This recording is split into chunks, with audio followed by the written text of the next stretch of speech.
Estábamos en la Dirección Regional de Salud Loreto procesando una emergencia sanitaria regional.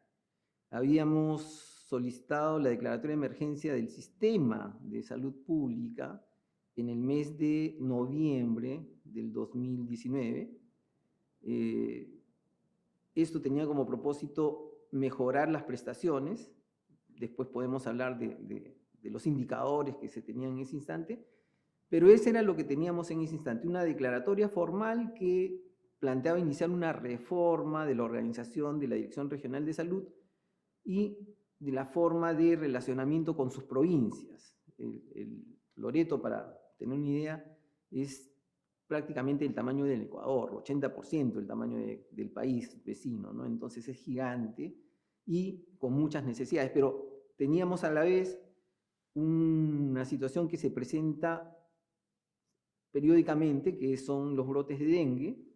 Teníamos una emergencia por dengue en ese momento, ya sanitaria, dengue y leptospirosis, que una vez más, como cada año, iba a tomar el esfuerzo de 4 meses probablemente entre que haces medidas de intervención, fumigaciones, control de casos, etc., ¿no? Esta era una situación que adicionalmente se estaba dando con una característica muy específica, que era el retorno, después de casi 20 años, de una variante del dengue, que hacía que fuera mucho más transmisible y que mucha más gente pudiera enfermar, pero especialmente los más jóvenes, porque los mayores ya tendrían anticuerpos contra esa variante. Entonces, esa situación es la que teníamos en contexto.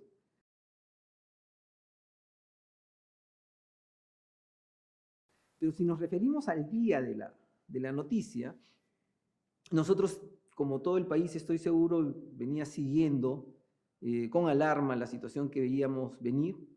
El adicional es que yo soy epidemiólogo y mi trabajo no ha sido solamente en el Perú, ha sido en otros países, especialmente en el área de influenza, que es que yo era parte del grupo de influenza del Centro de Control de Enfermedades de los Estados Unidos, con sede en Centroamérica. Entonces, conocía bien los riesgos que teníamos, escuchábamos con alarma cómo es que el COVID comenzaba a desplazarse en los países, especialmente en Europa, y sabíamos que en cualquier momento iba a llegar al país.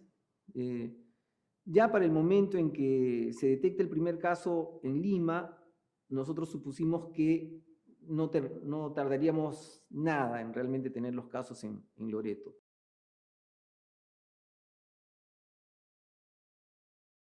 El día en cuestión, me acuerdo que era en la noche, y recibo una comunicación de un compañero que me dice que desde el Instituto Nacional de Salud que acaban de confirmar un caso de COVID en Loreto.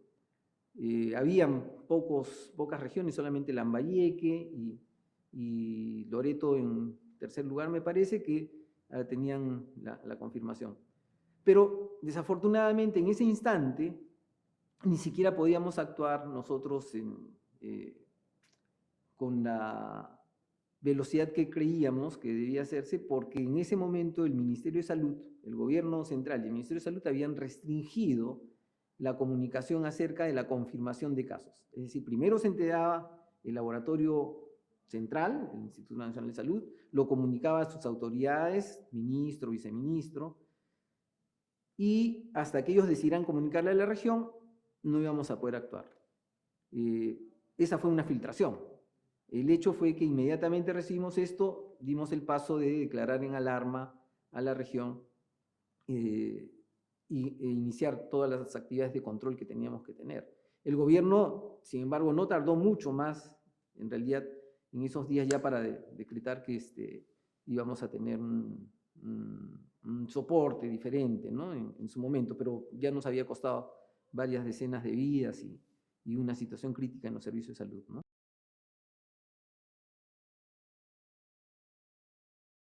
Entonces nosotros ubicamos el primer caso de una manera casual, realmente, o sea, el primer caso se detecta de una manera casual, es una persona que llega del interior de la selva. Nosotros pensamos que estos casos podrían ocurrir en Iquitos, pero llegan de un albergue. Es una persona que trabaja en el sistema turístico y él era un afiliado a la Seguridad Social. Tiene síntomas de una enfermedad que era molesta para él por la exigencia de la tos, la fiebre, y decide ir al Hospital de Salud de Loreto. Ahí es donde se toma la muestra y cuando sale positivo nosotros pudimos identificarlo y buscarlo, ¿no? Cuando comenzamos a hacer las entrevistas, tuvimos dos elementos que para nosotros fueron alarmantes. Primero, que él vivía en un pueblo joven, con casas muy mal acondicionadas, con mal saneamiento de agua potable, desagüe y con habitaciones muy cerradas, con poca ventilación. Hacinados, además. En la sola casa donde estaba el caso de Índice vivían 12 personas de su familia nuclear y 15 otras más de la familia de la hermana que vivían al lado. Entonces estábamos hablando de un promedio de 30 personas que ya habían tenido contacto con él y que se estaban movilizando al interior del pueblo en otros lugares. Fue un desafío eso. El otro desafío era que esta persona trabajaba en un albergue turístico al interior de la Amazonía. Y había una visita allí de turistas chinos que habían llegado como una semana o algo antes de la declaratoria de emergencia, permanecían ahí, todavía no se había declarado la emergencia en ese momento, y una de las personas, según lo que relata el caso Índice, tenía decaimiento, fiebre, tos, y muy probablemente, ahora que conocemos más la epidemiología del COVID, sus compañeros pudieron haber tenido o condiciones oligosintomáticas o ser totalmente asintomáticos. Pero ellos, estando en el interior de la selva, se desplazaron a pequeñas comunidades y, por supuesto, a Iquitos. El grupo de los orientadores, operadores turísticos, deberían ser además unas 200 personas. Cuando nosotros pudimos detectar eso, nos concentramos en hacer un seguimiento del caso y contactos y ver cómo fueron apareciendo, y durante una semana o un poco más pudimos nosotros saber que cada caso que iba apareciendo estaba relacionado a estos grupos y los teníamos de alguna manera bajo control. En la ilusión de cualquier epidemiólogo y de cualquier persona en ese momento tenemos esto controlado, todos son casos conocidos. La crisis vino 2 o 3 semanas después, cuando comenzaron a aparecer casos que no se conocían, pero en ese momento no era, perdón, de las listas de personas no conocidas, de contactos que no existían con estos grupos. Y la epidemiología nos había revelado ya en ese momento que habían casos asintomáticos con capacidad de transmitir. En ese interín nosotros habíamos comenzado a desplazarnos a diferentes lugares para hacer el seguimiento específico de cómo es que las diferentes localizaciones donde se había desplazado el grupo de turistas y los operadores, nosotros la visitamos para organizarlos y poder contener un problema que se podía expandir al interior de la Amazonía, y esa era nuestra mayor preocupación, porque estimábamos que la tasa de mortalidad podría ser muchísimo más intensa si es que eso ocurría, ¿no? Seguimos otras pistas, como en ese momento se encontró que el monseñor que estaba asignado a Loreto, a Iquitos, también se contagió de COVID, pero por otra persona que, aparentemente por otro contacto, que era una persona del grupo religioso también, que venía de Europa y había llegado el día anterior al cierre de fronteras. Entonces tuvimos otra búsqueda por otra ruta que nos llevó hacia Ramón Castilla, hacia San Pablo, ¿no? Entonces nos movimos por varios lugares organizando y tratando de contener, investigando, por supuesto, también qué ocurría. Era un reto porque no había forma de moverse en avioneta inmediatamente, teníamos que utilizar pequeñas chalupas, los viajes nos demoraban un tiempo regular, estábamos yendo y viniendo, y una de las cosas que detectamos en medio ya para esos días era la cantidad de gente que iba abarrotando el servicio de emergencia, rápidamente la demanda intensiva de oxígeno que se tenía y fue donde alertamos sobre la crisis del oxígeno que después ya se vio en el país. Eso fue crítico, ¿no? Cuando nosotros detectamos el primer caso, pusimos todo un sistema de alertas y los primeros que supieron de qué se trataba eran nuestro personal de salud. Habían transcurrido ni 8 horas desde que detectamos el caso, estoy hablando que serían 9 de la noche o 10 de la noche cuando nos enteramos de ese caso, y habíamos pedido que se organicen los equipos, ¿no? Por la tarde, cuando pudimos identificar dónde vivía la persona, fuimos a visitar el lugar para poder no solamente hacer el cerco respectivo, sino también poder tener a la persona segura, y para eso pensábamos trasladarlo al hospital, al pabellón de infectología. Era el primer caso, igual teníamos esto en alerta, ya se había decidido cuál era el pabellón que se iba a usar. Y para nuestra sorpresa, la ambulancia del SAMU que tenía que ayudarnos a trasladarla a la persona, tuvo una negativa total de las personas para poder asumir esto, ¿no? No querían conducir, no querían examinar el caso, no querían recogerlo, y con 4 personas más tuvimos que hacer toda esa operación, ¿no? O sea, uno de los funcionarios fue el chofer, yo con otra doctora tuvimos que organizarnos para recoger el primer caso, y trasladarlo, ¿no? Teníamos para ese momento una cápsula que se había adquirido para el momento en el 2016, en el supuesto de que el ébola podría ser una pandemia. Entonces se habían adquirido cápsulas, una de las cuales estaba en el laboratorio en Iquitos. Con esa fue que lo trasladamos.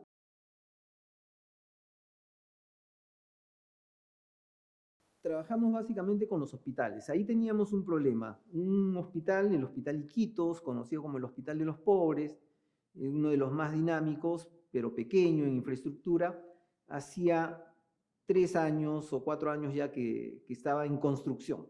No estaba activo y había sido cedido una parte del Hospital Militar, el Hospital Santa Rosa, para que el hospital pudiera funcionar. Ese servicio no tenía UCI, no tenía camas de hospitalización suficiente, creo que apenas contaba con 25 camas.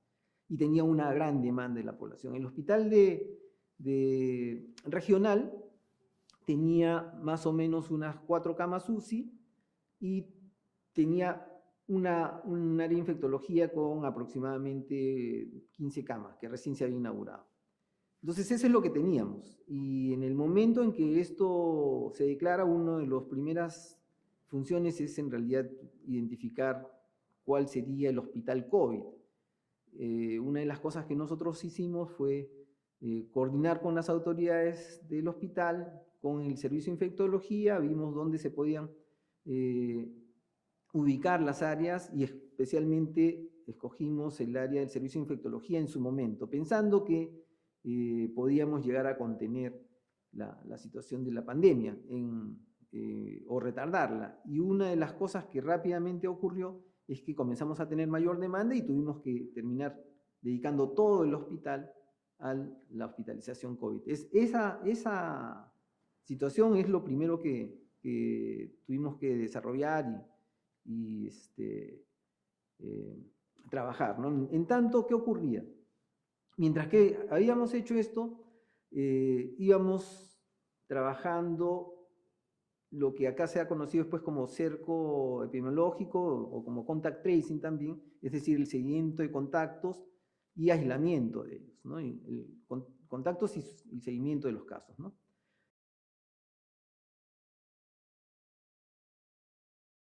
El primer choque que tuvimos, es decir, la negativa del personal de salud a poder atender a los pacientes, y en el momento en que llegamos en el pabellón de infectología había unos pocos profesionales que tenían entrenamiento, eran infectólogos además, que pudieron asumirlo, pero no todo el personal. Para nuestra sorpresa, esa situación comenzó a multiplicarse, no solamente una falta de cooperación en algún momento, sino que en los siguientes días salió un decreto del gobierno nacional diciendo que las personas que tenían condiciones crónicas y que, bueno, cerraban los establecimientos y que las personas con condiciones crónicas debían mantenerse en aislamiento, en cuarentena. ¿Y qué pasa? Muchos médicos, eso se ha visto también acá en Lima, un grupo, digamos, de médicos, deja de asistir, la labor se concentra en algunos pocos, pero estos mismos médicos comenzaban a atender en las clínicas o en sus consultorios privados. La mayoría de ellos fallecieron después y fueron parte de los 12 primeros que murieron en el país bajo esas circunstancias. Para nosotros siempre fue un peso tremendo eso, porque pensamos que una vez que analizamos los casos, eran personas que no creían lo que estaba ocurriendo. Así como tenemos negacionismo con el tema de las vacunas, lo había con la enfermedad en ese momento. Entonces, pensaban que no era nada, ¿no? Y que ellos podían atender los pacientes ganándose 200 soles, entre comillas, por consulta.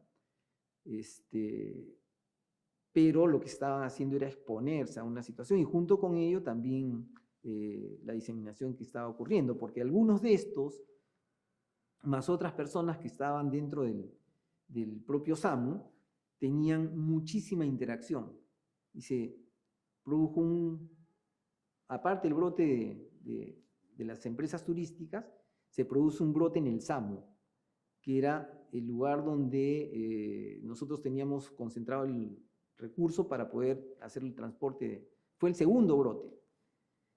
Nos llamó la atención poderosísimamente. Teníamos los equipos de protección personal, la gente sabía cómo conducirse, ese grupo es especial porque siempre afronta situaciones de riesgo y teníamos el brote ahí. La situación es que en el contacto que ellos tenían con los diferentes establecimientos, habían de alguna manera sido vector de la enfermedad.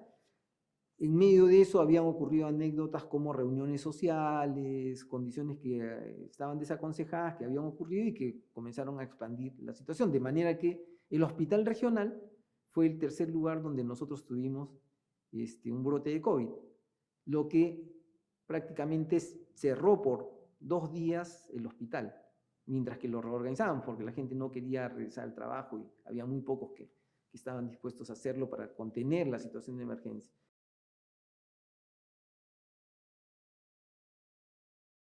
El hospital regional tuvo un impacto tremendo.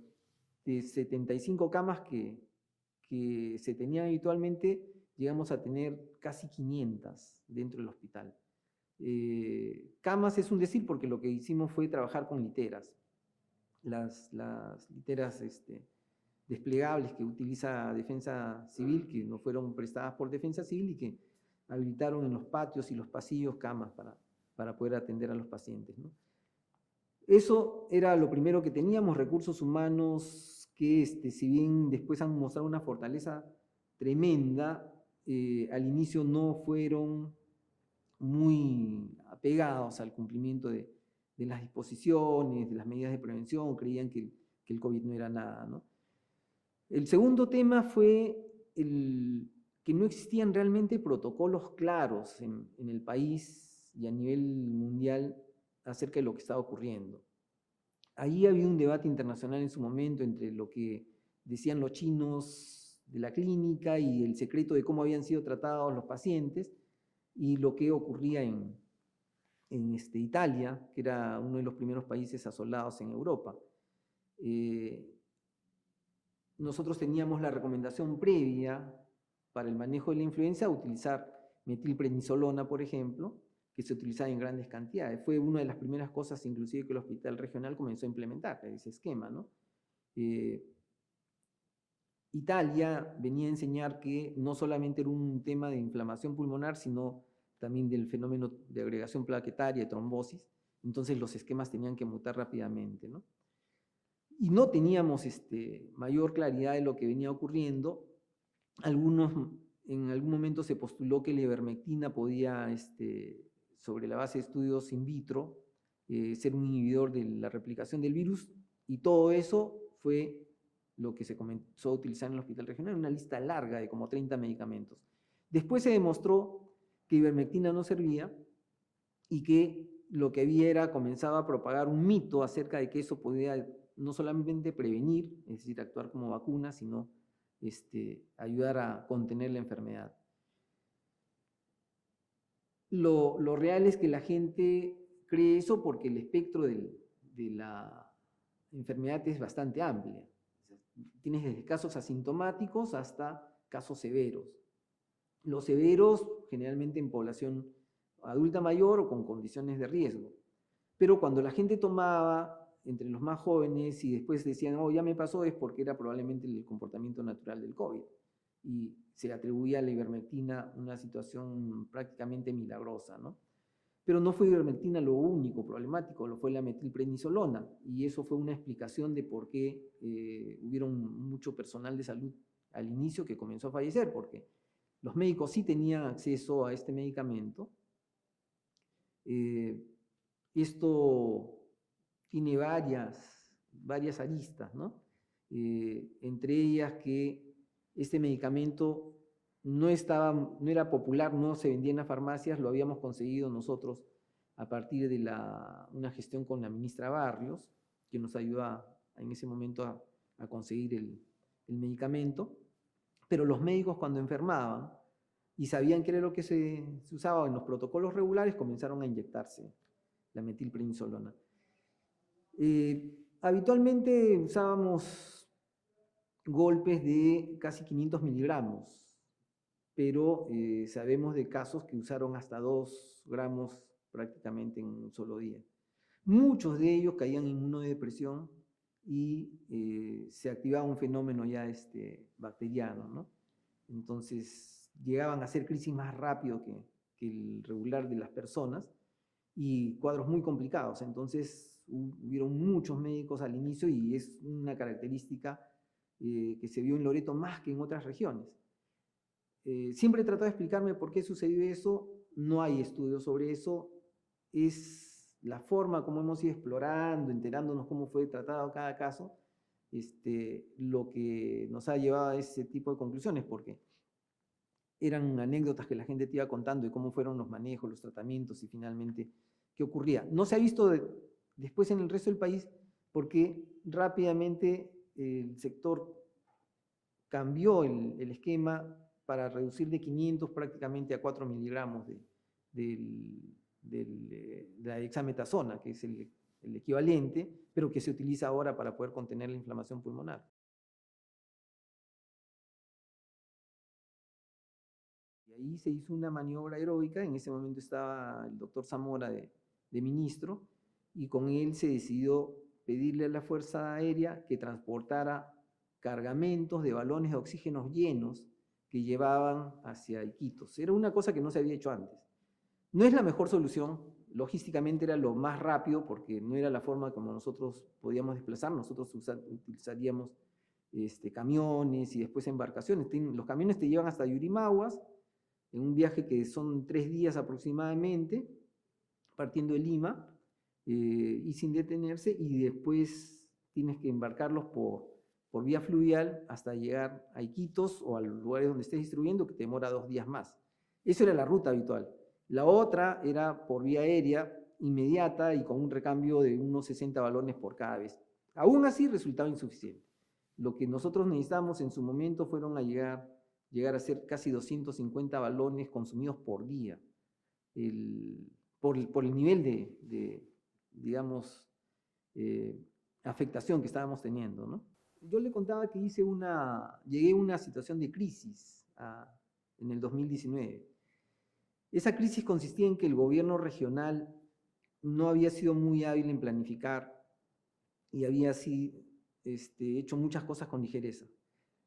En el momento que llego, junio del 2019, tenía 4 meses en que no se pagaba el personal de salud. Se habían acumulado deudas por 7.5 millones de soles, para saberlo. Y en ese momento me tocaba destrabar esa situación crítica para poder hacer que el sector pudiera funcionar. Pero una de las tareas que cumplimos nosotros en el derrotero de trabajo fue hacer un diagnóstico de también cómo se compraba. Y una de las cosas que encontramos es que se había gastado la mitad del presupuesto y el 80% se había hecho en compras minúsculas. Habían empresas a las que se le compraba con una orden de compra de máximo de 30.000 soles a razón de 1.2 días durante 4 meses. O sea, no se cumplían los procedimientos del Estado y se hacían cosas de este tipo, ¿no?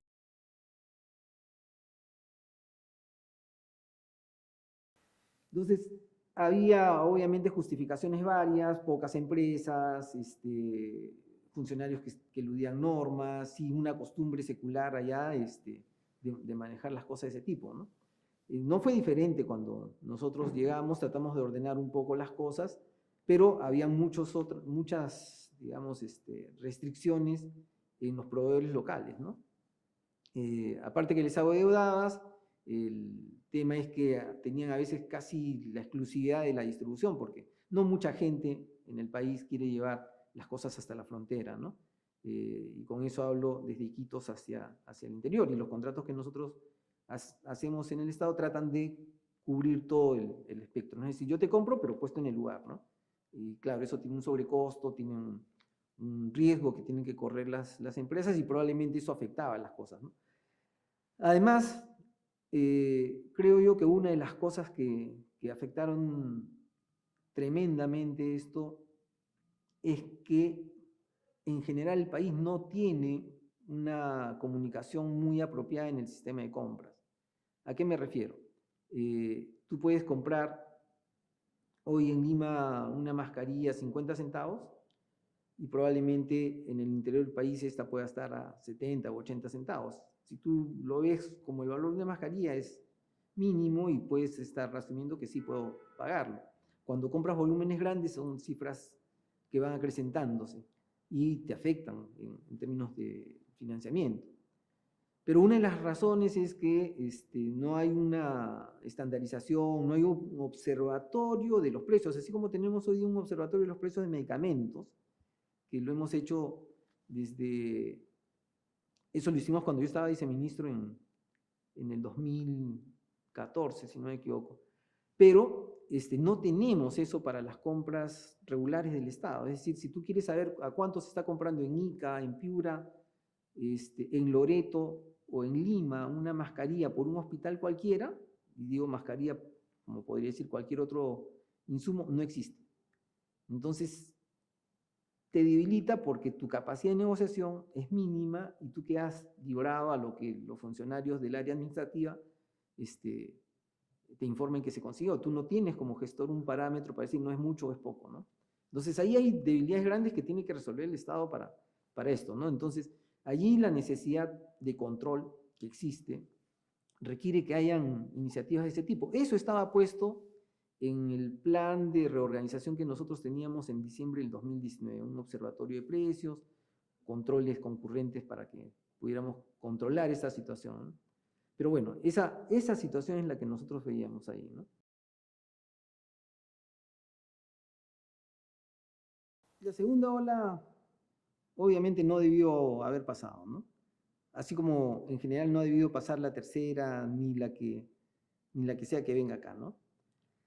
Creo que no hemos sabido responder como país y como personas generalmente hemos confiado demasiado en la situación, ¿no? Al punto de decir, por ejemplo, y me acuerdo perfectamente que lo dijo la persona que me sucedió, un compañero, director regional, que nosotros ya teníamos inmunidad de rebaño en Loreto, en Iquitos, porque ya teníamos 70% demostrado de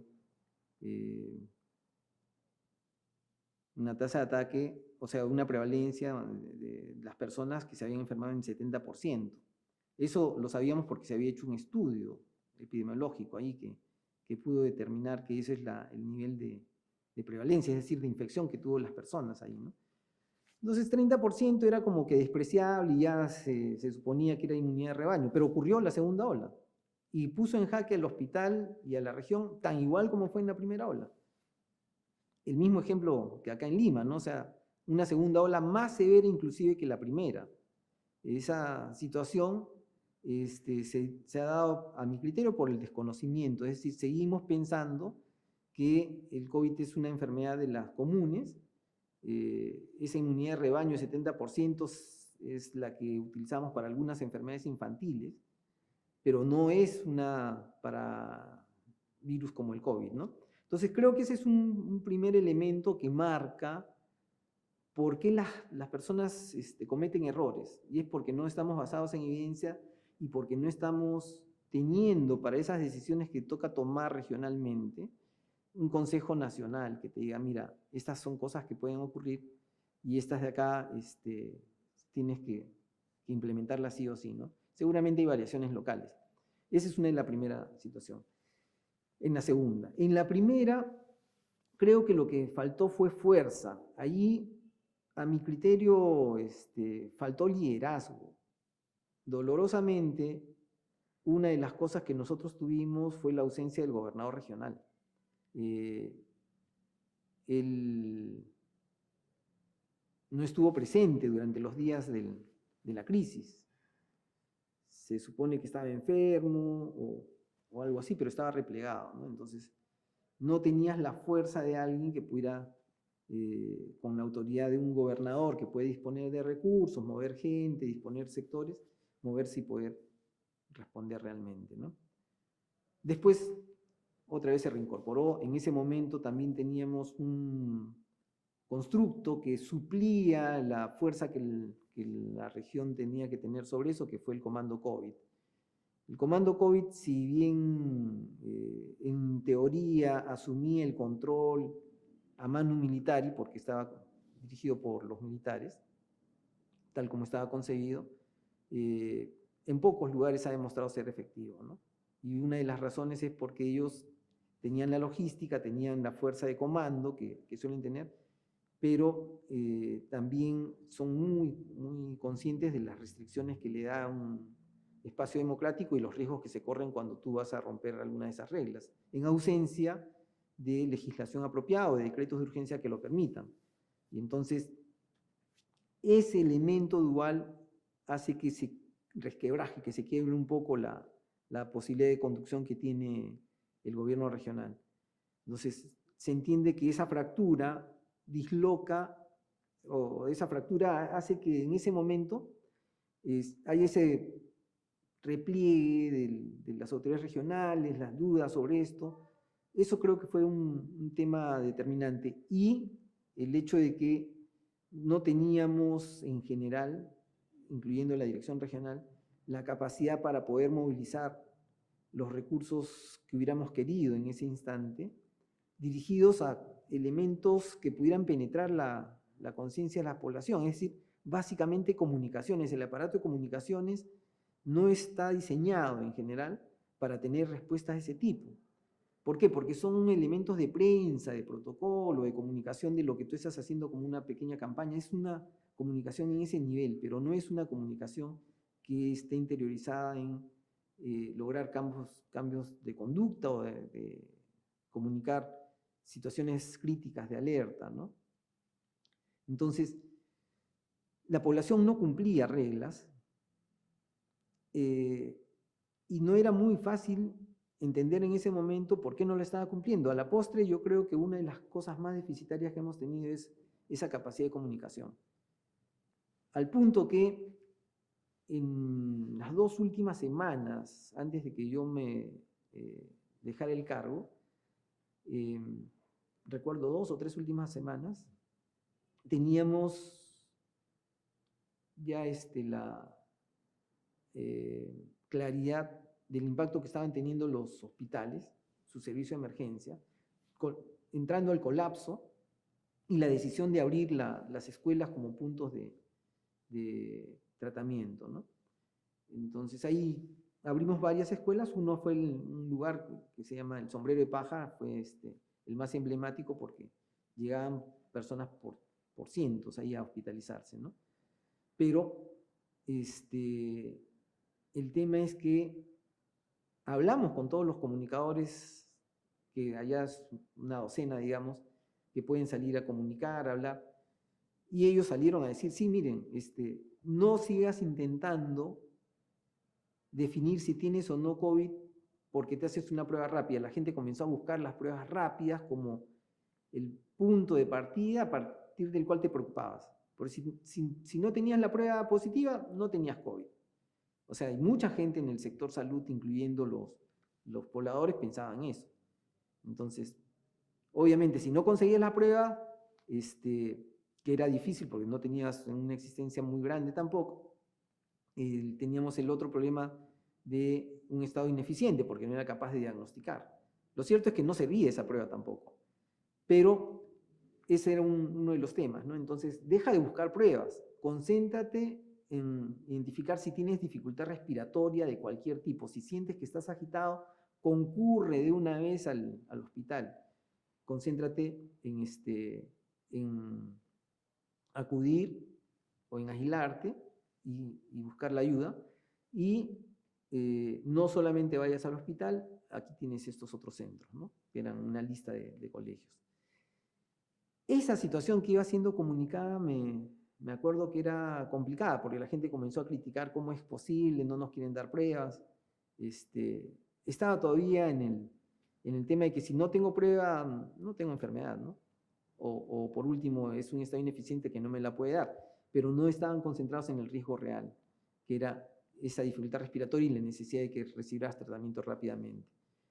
Ahora, lo que nosotros vimos también en este tema era que la saturación de los hospitales era tanta que un caso llegaba y podías pasar varias horas sin ser atendido realmente. O sea, llegabas al establecimiento, te sentabas en una sillita ahí y con una media docena de personal que estaba atendiendo a 500 personas, no tenías posibilidad real de poder recibir el tratamiento inmediatamente.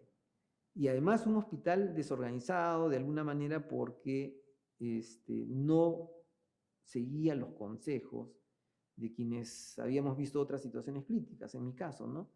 Yo había visto esto en otras experiencias y decía, bueno, acá hay que tener un sistema en que organice los pacientes, ponme todos los pacientes crónicos en un solo lugar, todos los diabéticos en un solo lugar, controlen la glucosa, todos los de edad adulta mayor en un lado, todos los de edad mediana en otro lado.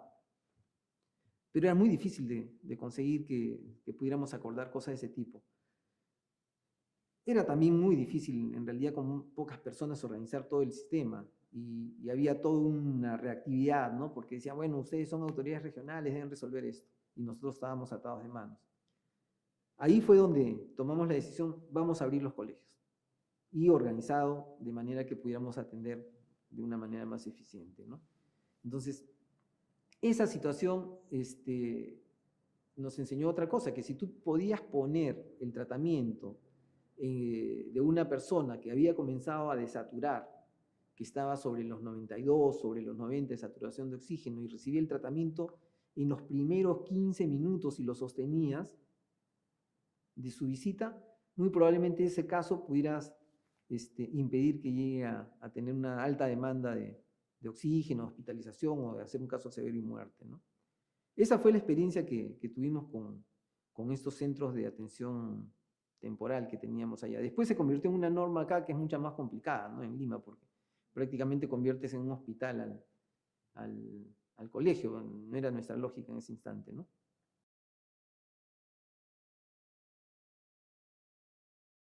Creo que efectivamente Iquitos ha sido una especie de laboratorio natural, ¿no? Nadie esperaba que fuéramos afectados tan rápido en el imaginario que se construía en el mundo. Es que si tú tomabas medidas, podías ayudar a que esto se detenga, pero nadie pensó en la velocidad que hoy día ha adquirido las comunicaciones y la movilidad de las personas. Entonces, nosotros teníamos chinos que venían de Wuhan, como de otros lugares, dentro de Loreto antes de que ocurriera la declaratoria de emergencia. Quizás antes de que hubieran los primeros fallecidos acá, en Lima. Y una de las situaciones que venía ocurriendo en China es que esta neumonía de origen desconocido ya estaba identificada desde la segunda semana de diciembre. Entonces, es muy probable que estas personas hayan podido iniciar una cadena de contagio silente que inclusive ni siquiera nosotros percibimos y creyendo que habíamos detectado el primer caso cuando es posible que no lo hubiera sido. Ese imaginario de que podemos controlar si cerramos fronteras y no preocuparte de los otros elementos que tienen que ver con la respuesta de atención, sigue siendo una factura que no termina de ser cobrada. Los servicios se han implementado con unidades de cuidados intensivos, pero no tenemos el personal que lo atienda. Tenemos más oxígeno, pero no tenemos producción nacional apropiada, es decir, hemos resuelto el problema comprando el oxígeno a nuestras fronteras, Ecuador y Chile, literalmente, ¿no? Y poniendo en el último tiempo en funcionamiento plantas que están en otros lugares, pero no hemos acometido todavía la tarea de poner plantas de producción ahí donde se necesita. Es cierto que lo hemos hecho en algunos lugares con maniobras heroicas, y eso hay que agradecerle a la iglesia, a la sociedad civil, porque en Loreto, por ejemplo, la pequeña planta que adquirió la iglesia sirvió de mucho. No ha resuelto el problema de Iquitos, ni lo va a resolver, porque necesitas tener plantas en las provincias, como necesitaría cada área alejada de nuestro país. Pero mira, laboratorio, ¿por qué? Porque en realidad el tema de cómo contener en la creencia de que estás haciendo contact tracing, pero sin la cantidad de pruebas suficientes, no existía biología molecular allá, la capacidad era inexistente literalmente. Manejábamos pruebas rápidas que no servían y la gente pensaba que si la prueba te salía negativa no pasaba nada, estaba sano.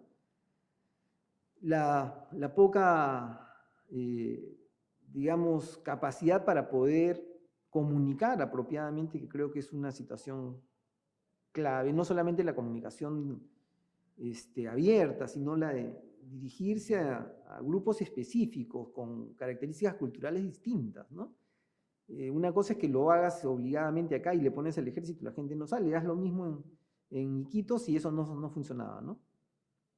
Entonces no había ese apego al seguimiento de la norma, ¿no? Aparte que tenías otras dos condiciones que me parecen que eran cruciales ahí, ¿no?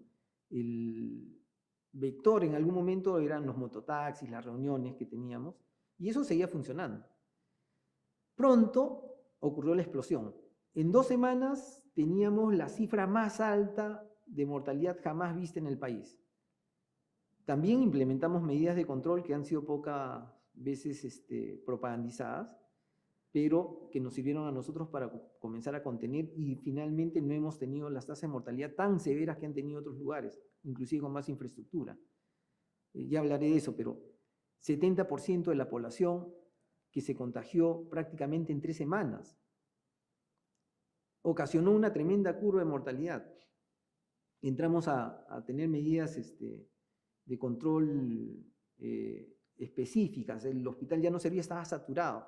Abrimos colegios para comenzar a atender a la gente ahí, tal cual se hace en el propio hospital en un servicio de emergencia, ¿no?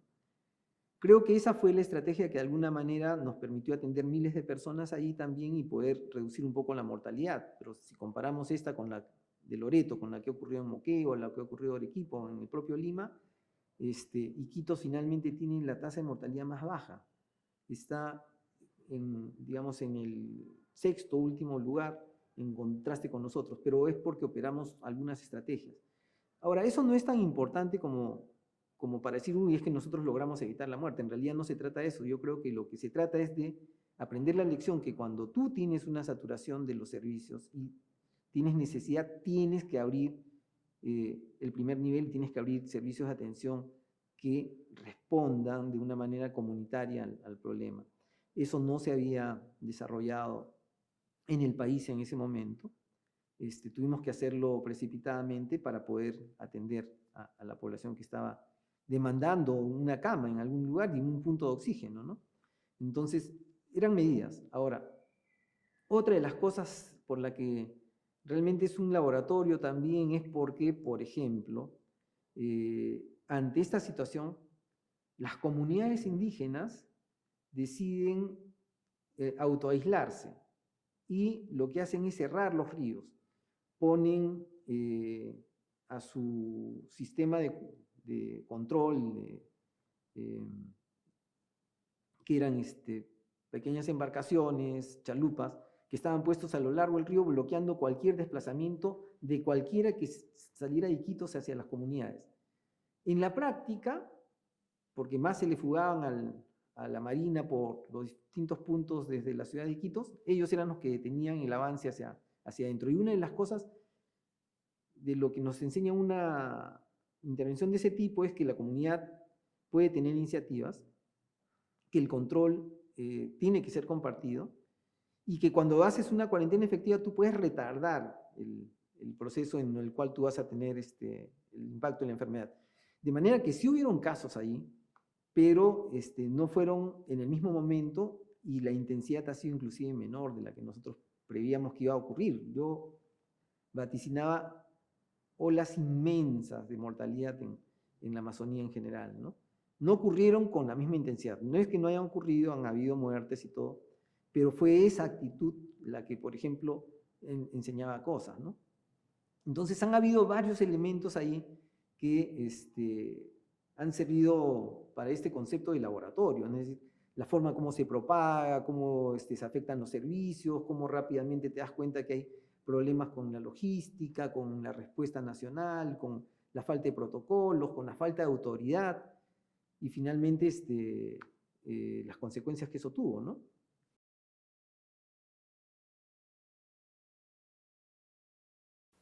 La ivermectina siempre la habíamos conocido como un antiparasitario en realidad, y por las lecturas sabíamos que esta, así como otros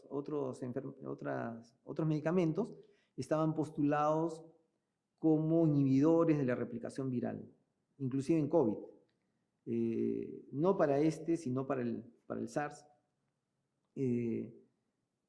Y una de las primeras cosas que tuvimos en la interlocución con nuestros compañeros en el hospital regional es que algunos de nuestros infectólogos mencionaron que esa era una de las posibles armas que podíamos utilizar, ¿no? Entonces podíamos utilizar ivermectina para poder tener el tratamiento. Seguramente ya en ese momento se había discutido en más de un lugar, pero nosotros no fuimos ajenos a eso. Entonces en el primer momento dijimos, bueno, ok, no tenemos nada más que hacer, demos ese paso. Para ese momento ya habíamos incorporado nosotros formalmente a través de una resolución regional, directoral regional, lo que en ese momento ni siquiera el país había sacado, que era un protocolo de tratamiento, de manejo de casos de COVID, que incluía el uso de un antimalárico, porque también estaba postulado que la cloroquina podía servir como un protector para la replicación viral y sobre todo para la agregación plaquetaria, para disminuir la trombosis, ¿no? Entonces, eso es lo que nosotros incorporamos en ese momento, no la ivermectina en el protocolo regional, pero sí el uso de la cloroquina. Aquí se estaba discutiendo si debía usarse hidroxicloroquina o no. Nosotros ya la estábamos incorporando porque teníamos el sendo ataque de la enfermedad y no teníamos respuesta, no había medicamentos suficientes ahí. Entonces, en ese afán de controlarlo, aparece este tema y sacamos esa resolución, pero casi en paralelo la gente comienza a hablar de ivermectina, y aunque nosotros no lo incorporamos porque no teníamos ese medicamento disponible dentro de la dirección regional para poder distribuirlo ampliamente, nos inhibimos de eso, además que no teníamos seguridad de que tuviera las mismas pruebas que la cloroquina, que ya sabemos que además era un antiagregante plaquetario, ¿no? Entonces, allí aparece este tema, vienen los relatos de mucha gente que te dice que sí contiene, pero cuando tú examinas la situación te das cuenta que no hay diferencia, es decir, las personas de la misma edad, con las mismas condiciones, excepto que uno tiene, digamos, diabetes y el otro no, el que tiene la enfermedad crónica termina teniendo el cuadro más severo o muerte, a pesar de que puede haber tomado la ivermectina. Entonces teníamos muchos casos así. Nos dábamos cuenta que no tenían la efectividad que se creía, pero no existían estudios clínicos y recién hace algunos meses atrás han comenzado a salir algunos que dicen que es útil y otros que dicen que no. La mayor parte del peso va en el sentido de que no tiene efectividad para el control del COVID. Pero eso es lo que teníamos en ese instante, ¿no? Ahora, una cosa curiosa es que aparecen allí todo tipo de situación, ¿no? Desde un mercado que aprovechaba la situación porque las farmacias vendían ivermectina pero a 400 soles, un frasquito que normalmente cuesta 4 soles, y gente que llegaba para donar ivermectina, inyectarla a nombre de una organización no gubernamental o alguna sociedad local que le inyectaba la ivermectina de uso veterinario, ¿no? Entonces, teníamos todas esas situaciones. Controlar eso era sumamente difícil. Tú te ibas enterando conforme iban llegando las noticias porque venían del interior algunas novedades acerca de que se estaba utilizando para poder controlar en tal provincia, ¿no? En tal distrito que era alejadísimo. En el mismo Iquitos esta situación se ocurría y había inclusive en su momento un modelo de receta que tenía el hospital regional en la que le incluía. Después ya se retiró la mayoría de esos medicamentos, ¿no? Porque esa lista llegaba a tener como 30 medicamentos en su momento.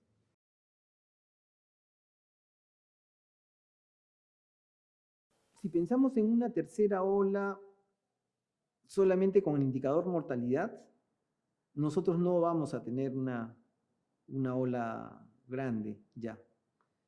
Va a ocurrir solamente entre las personas que no han tenido vacuna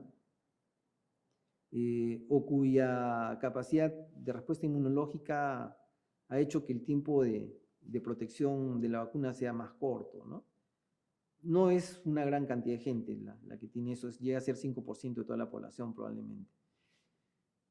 En el Perú tenemos a la actualidad casi 52 a 55% de la cobertura de vacunación. 80% de nuestros adultos mayores, de más de 80 años, están vacunados. 75 a 78 de los de más de 50. O sea, hay una franja todavía de gente que puede infectarse y contagiarse y morir. Es decir, ahí tenemos un riesgo.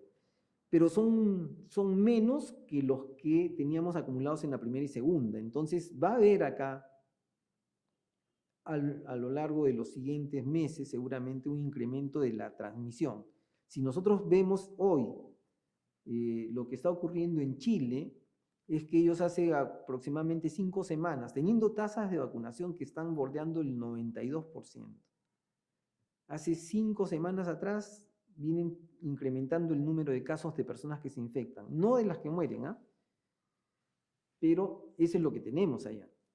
En el Perú, lo que estamos viendo son regiones como Tacna, como Chimbote, como Piura, que han comenzado a incrementar nuevamente el número de casos de fallecidos. Llegamos a tener hace unas 6 semanas atrás, probablemente 6 o 7 fallecidos por día que teníamos en el país. Hoy día estamos en 25 más o menos. Hay un crecimiento progresivo, pequeñito, discreto, que la gente no lo siente y que a veces ni las autoridades lo están viendo como debieran ser con los riesgos que tiene.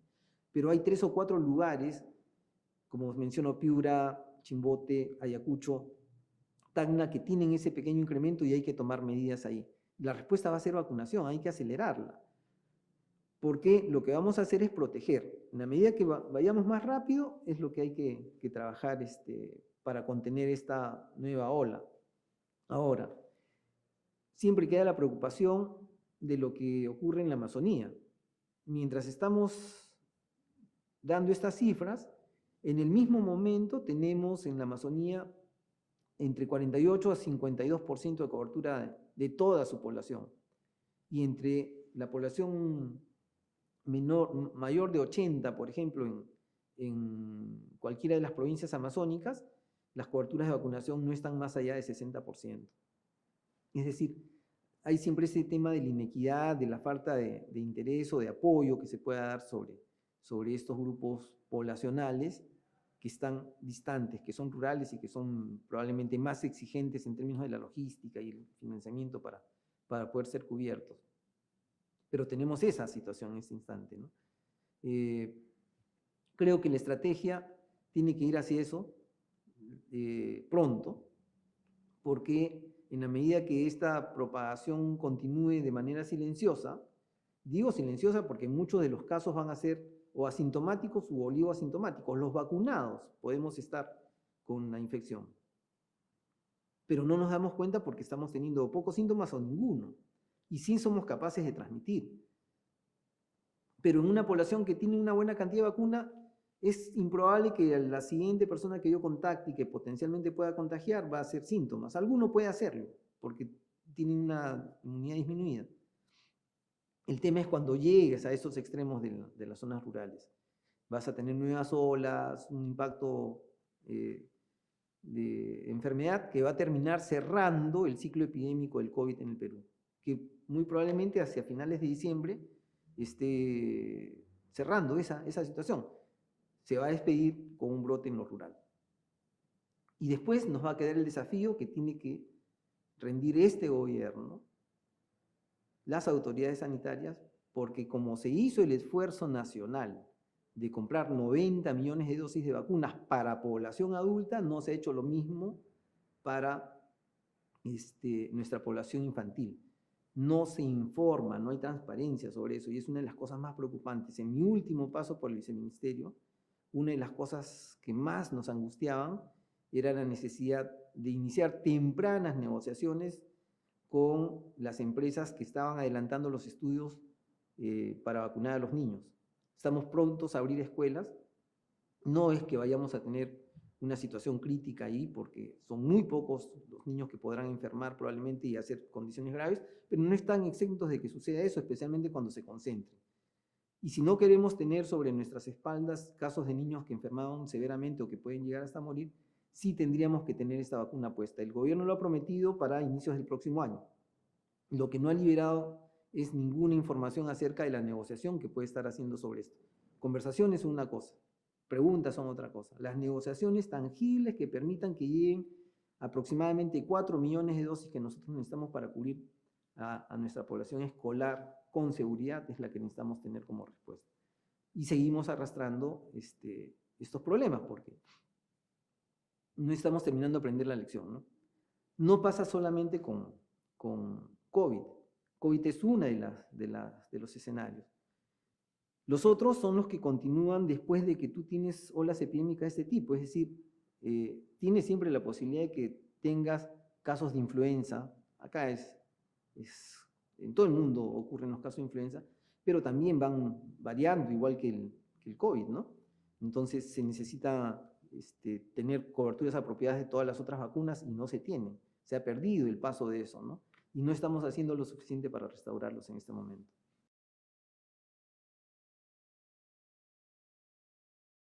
Allí hay varias cosas que creo que sirven de lección, ¿no? Voy a empezar por lo que considero que es la capacidad de respuesta nacional, no por Loreto mismo, sino porque bajo las circunstancias de una crisis epidémica, pandémica como la que tuvimos, es necesario proyectarse y tener el control de la situación ha sido fuertemente desde el nivel central si es que la región no tiene capacidades. Y acá no se dio eso en el Perú. De tal manera que en la experiencia posterior, cuando yo dejé de ser director, retorné a Lima y fui convocado posteriormente por el Instituto Nacional de Salud para poder apoyar, digamos, las intervenciones, los grupos de intervención. 5 meses después, o 6 meses después del inicio de la epidemia en Loreto, de la pandemia en Loreto, Arequipa pasaba la misma crisis. Falta de balones de oxígeno, no tenía capacidad para producción en plantas, etc. Y no solamente Arequipa, todo el país, posteriormente en su momento, ¿no? Entonces te mostraba que no servía la experiencia de una región que fue tan asolada y muy rápido, si es que acá tú no estás examinando y si además no decides tomar el control. Creo que eso es uno de los grandes problemas. Y el siguiente es que no existen mecanismos realmente para tener respuestas rápidas, ágiles, o no existían en ese momento porque después se comenzaron a dar decretos de urgencia que lo permitieron. Para nosotros ya era tarde en Loreto porque fuimos asolados al inicio y prácticamente el golpe ocurrió en las primeras 3 semanas. Allí habían dos cosas que además complicaban la situación, ¿no? Una es que teníamos una población que no era muy ajustada a seguir algunos procedimientos, normas, porque pensaba que eso era un exceso, ¿no? Es decir, guardar cuarentena, no conglomerarse, no usar la mascarilla, etc. No, eso era un problema. Y el segundo hecho es que hay un mercado que es totalmente asimétrico, ¿no? El mercado se concentra en Lima y a lo más en grandes ciudades. Cuando tú quieres comprar en un lugar como Loreto, tienes que comprar a precios extraordinariamente altos, normalmente, ¿no? Porque hay todo un aprovechamiento de la forma como compras, porque hay pocos proveedores y estos van concentrando a lo largo del tiempo digamos, el patrimonio nacional acerca de la compra, ¿no?